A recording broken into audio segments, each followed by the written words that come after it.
Majestátny dub, koreňmi hlboko v rodnej zemi zapustený, rozľahlou korunou nad Malackami stále je bdelý. Je jedným z mála stromov, ktoré svoj príbeh začali písať ešte pred príchodom Pálfiovcov do Malaciek.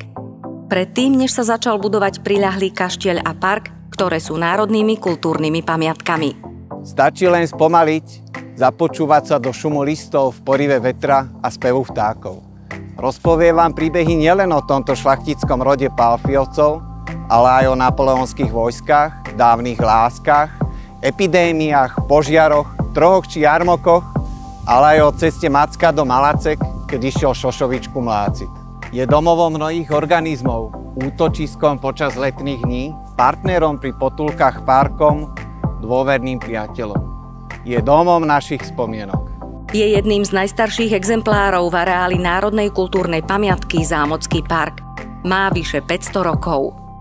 Pálfiovský dub spomienok je kandidátom nás všetkých na strom roka 2023.